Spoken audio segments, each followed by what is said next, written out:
Muy buenos días, amigos. Reciban un cordial saludo de parte del abogado Roberto Gotera y el doctor Edison Rodríguez Flores.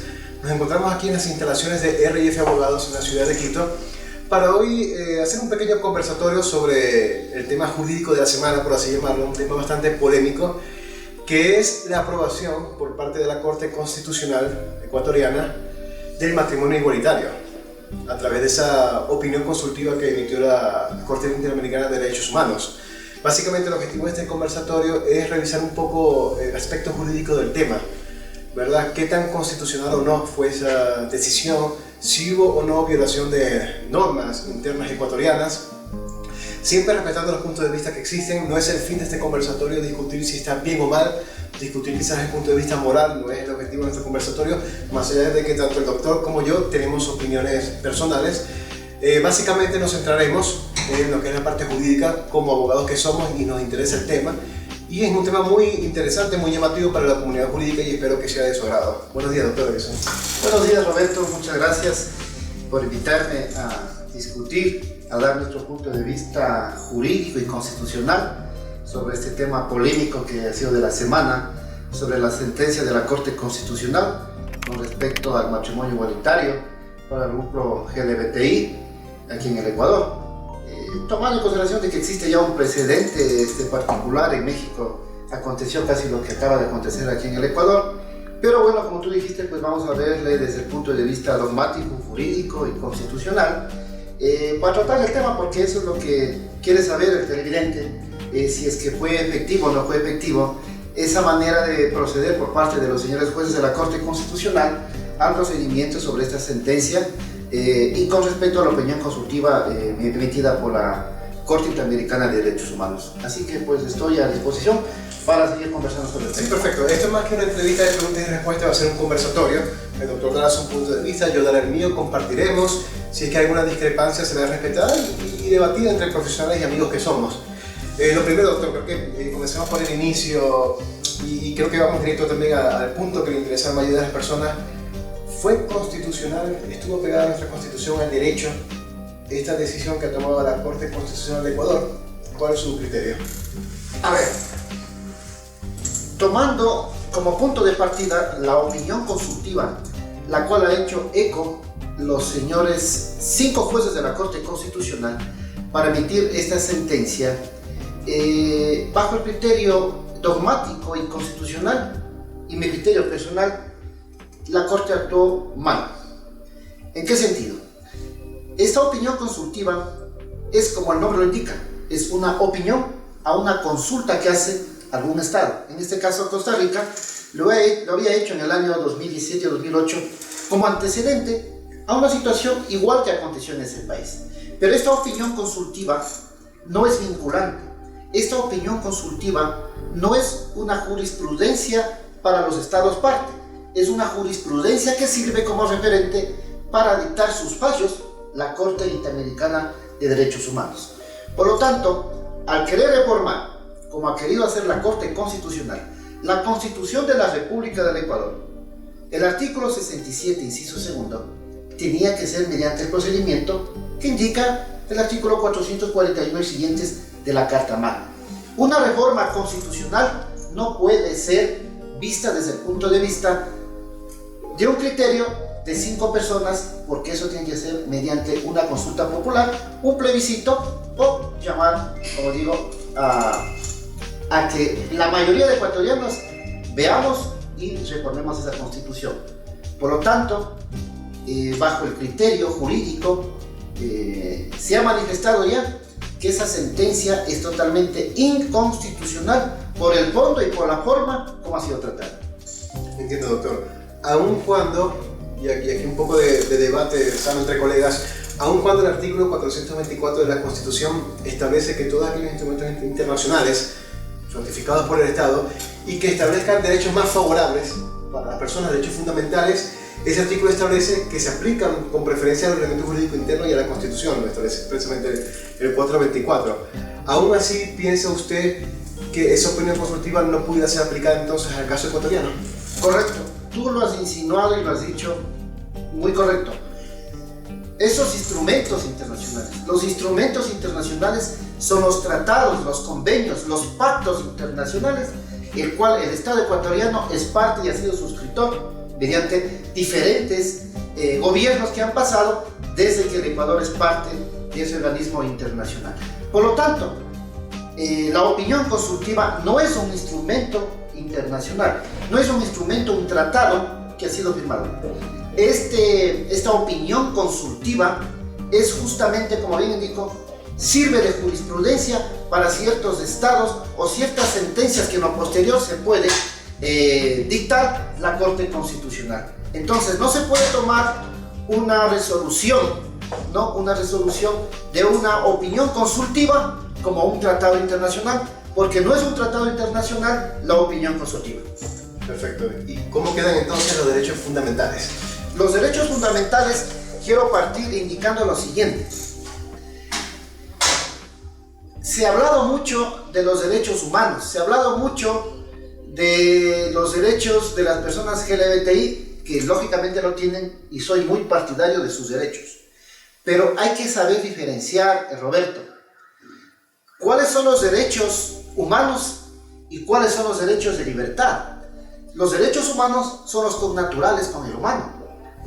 El derecho a la vida, el derecho a la libertad, el derecho a la alimentación, a la educación, el derecho que el hombre necesita para subsistir. El matrimonio no es un derecho humano, el matrimonio es un derecho a la libertad, porque tú tienes libertad para casarte, para escoger tu pareja, ¿sí? Y formar tu hogar. Entonces, hay que distinguir desde el primer punto de vista el derecho humano y el derecho de libertad. Ese derecho de libertad, que es el matrimonio, no hay que confundir con el derecho humano. Por lo tanto, la Corte Interamericana de Derechos Humanos, con respecto a esa opinión consultiva, es justamente una vinculación para el Estado parte que ha tenido conflicto o que ha hecho esa consulta. El Ecuador no ha hecho una consulta.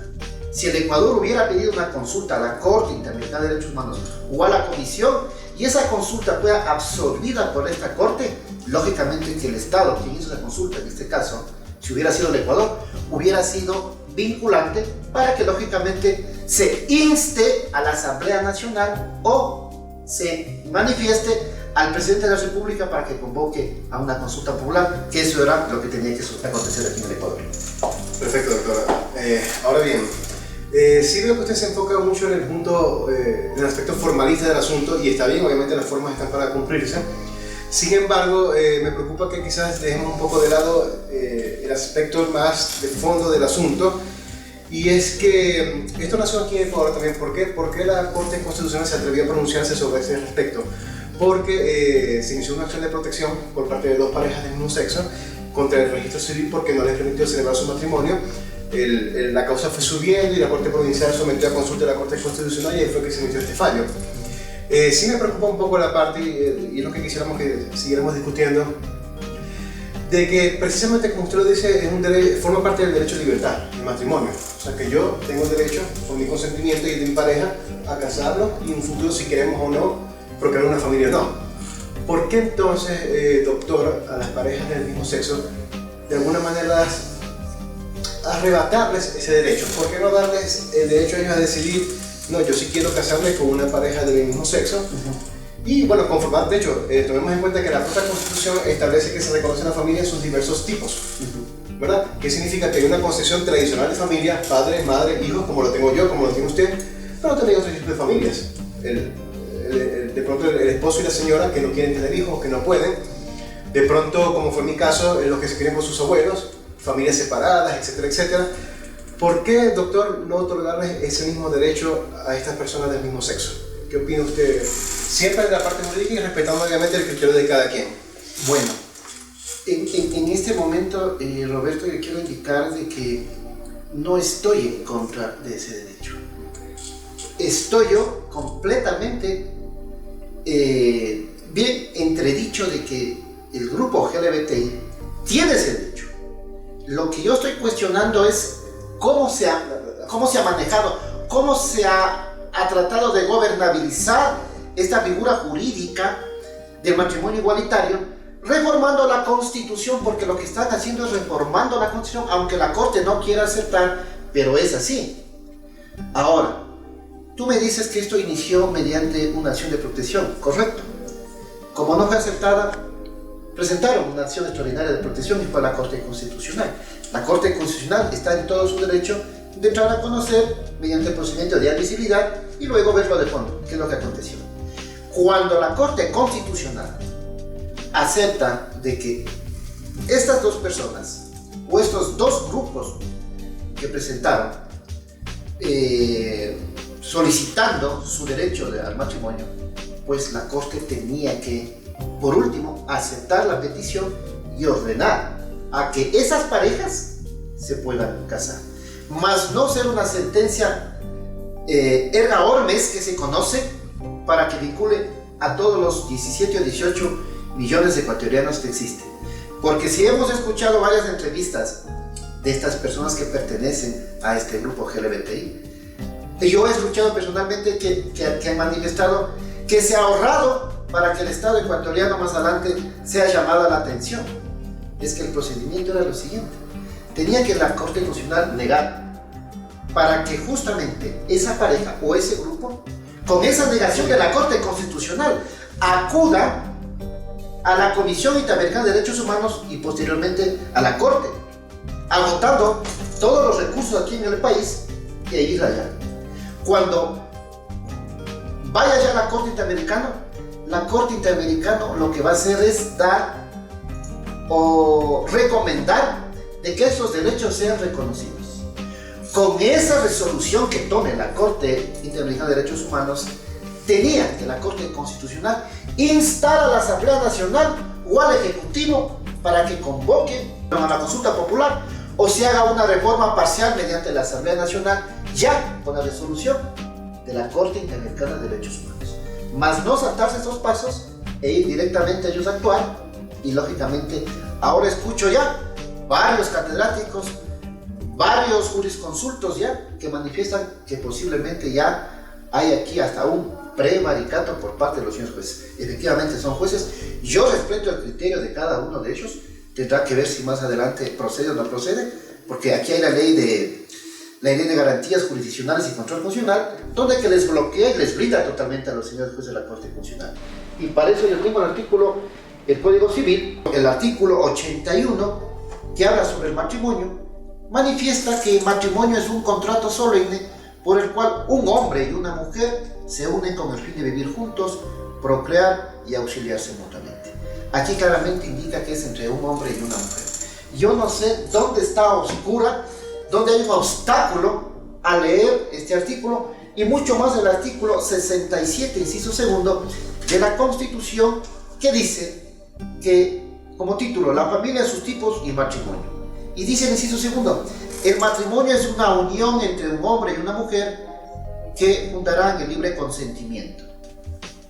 Yo, verdaderamente, hasta ahora, haciendo extensivo el derecho positivo y todas las normas constitucionales, no veo o no encuentro oscuro en ningún sentido que se pueda interpretar de otra manera.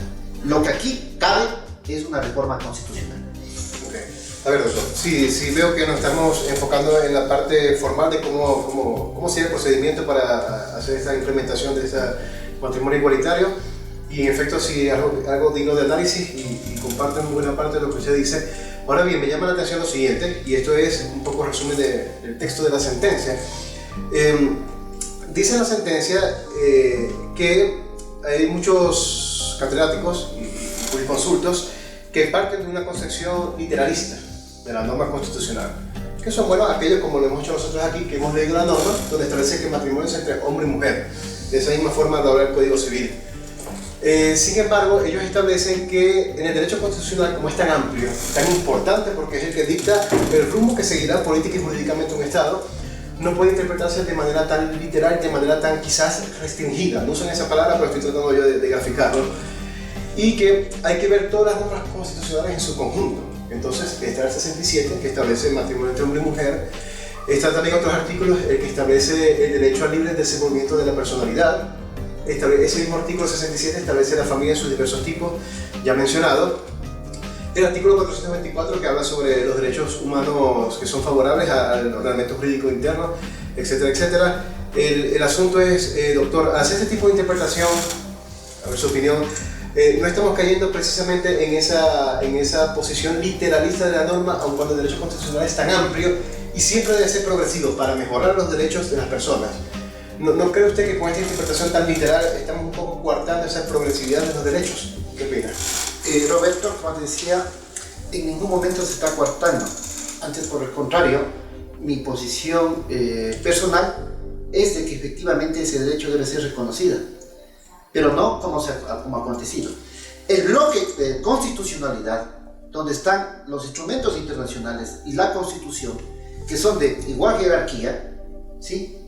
Justamente la literalidad se habla en un momento cuando se explica el derecho público.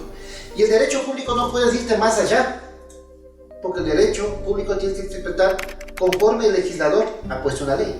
Entonces, en ese sentido, si queremos irnos un poco más allá, pues que nos diga el legislador, ¿no es cierto?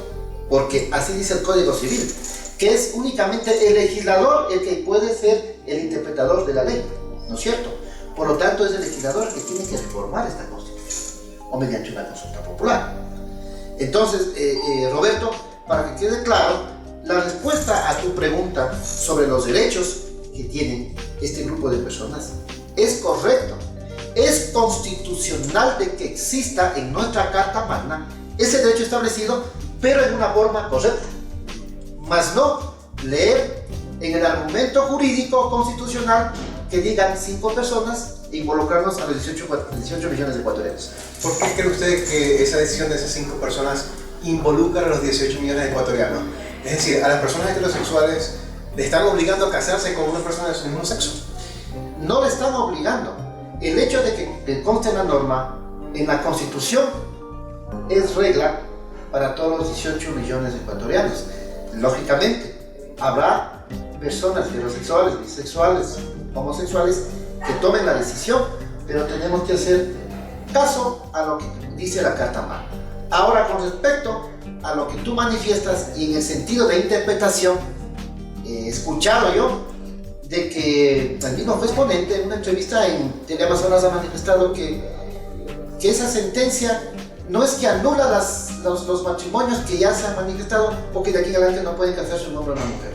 O sea, algo totalmente absurdo, que eso no es el sentido de la sentencia de la Corte Constitucional. El momento en que nosotros hagamos o podamos desafiar una norma constitucional, pues el Estado constitucional de Derecho de Justicia se cae. Sí, definitivamente sí. Vemos que la importancia y la relevancia jurídica de este asunto no es tanto la existencia o no del derecho, porque como bien lo dice el doctor y yo lo comparto plenamente, el derecho a las personas del mismo sexo de casarse debería existir en el ordenamiento jurídico, porque es parte de su libertad, no podemos nosotros irrumpir en ello. Lo importante es siempre cumplir los procedimientos, siempre cumplir las normas, siempre cumplir nuestra Constitución. Por allí, bueno, hay una sentencia de la Sala Constitucional, que es el último intérprete, el intérprete final de la Constitución. Bueno, pero obviamente hay posiciones encontradas al respecto y habrá quizás que revisarse el tema más adelante. El asunto es que, insisto, sí, es cuestión de respetar los procedimientos. Respetar los procedimientos, si es que efectivamente la forma de incluir ese derecho en nuestra Constitución y en el ordenamiento legal interno es mediante los mecanismos de cambio de la Constitución, reforma, etcétera, etcétera, son los que deberían aplicarse. Ya es un tema netamente jurídico, un tema de debate. En efecto, tanto el doctor Isa como en persona no estamos en contra del derecho, es simplemente cuestión de revisar un poco cuál ha sido el procedimiento que se ha empleado. En ese sentido, doctor, yo no sé si usted quiere hacer alguna otra aportación sobre el tema, más de lo que ya hemos hecho. ¿Y qué propone usted? Entonces, ¿cuál es el camino a partir de ahora en adelante? Bueno, antes de proponer el camino, pienso yo que la Corte Constitucional ha hecho bien en reformar el artículo 81 y el artículo 57 de la Ley de Registro Civil. Al 81 me refería al Código Civil, porque tiene esa potestad facultativa como Corte Constitucional. Pero el artículo 67 no, por más Corte Constitucional, porque está reformando a la Constitución y ellos no pueden reformar la Constitución. Entonces, el camino viable es de que la Corte Constitucional, no puedo decir que enmiende, pero podría ser un alcance para que inste a la Asamblea ¿sí?, a que mediante cualquiera de los procedimientos que están en la Constitución se reforme el artículo 67 y para que tenga efecto el artículo 81 del Código Civil y el 57 de la Ley del Registro Civil, para que las parejas que deseen casarse bajo el argumento de matrimonio igualitario puedan hacerlo de una manera constitucional, porque de lo contrario más adelante vendrá una nueva Corte Constitucional y esto botará al tacho la basura y no sabemos ese derecho al matrimonio igualitario en dónde queda. Perfecto. Y ya quizás para finalizar, entonces, ya apartando la forma procesal constitucional, ¿usted está de acuerdo con que el derecho debe existir? El derecho lo debe existir, sí, eso sí, tajantemente y a viva voz. El derecho al matrimonio igualitario en nuestro Ecuador, con una constitución garantista, una de las mejores constituciones del mundo, debe existir el derecho igualitario al matrimonio. Únicamente lo que está objetando es el procedimiento, Roberto. Entiendo. Es decir, que si en algún momento llega algún grupo de ellos a solicitar nuestra ayuda en ese procedimiento, ¿usted estaría dispuesto a prestarlo? Lógicamente. Para eso justamente están los estudiosos del derecho y hay que revisar las normas constitucionales para hacerlos de buena manera y cumplir con el procedimiento que ordena la Constitución, los tratados internacionales y la ley. Así que, Roberto, esperamos que en algún momento se materialice y estamos dispuestos para ayudarles a toda esa gente, pero en una forma correcta. Perfecto. Es la opinión jurídica de nosotros dos, como profesionales del derecho. Quizás un poco revisar la forma del procedimiento, pero el derecho debe existir. Sin duda alguna lo tienen y siempre debe ser, el derecho constitucional e internacional debe ser progresista, como ya mencioné. Reconocer, porque al fin de cuentas, señores, es una decisión de ustedes, las parejas, si contraer matrimonio o no. Solo que afinemos un poco más quizás el procedimiento para que se lleve a cabo de forma válida aquí en el Ecuador y en todos los países donde se vaya revisando este tema, porque traerá mucha más cola a nivel internacional. Muchas gracias.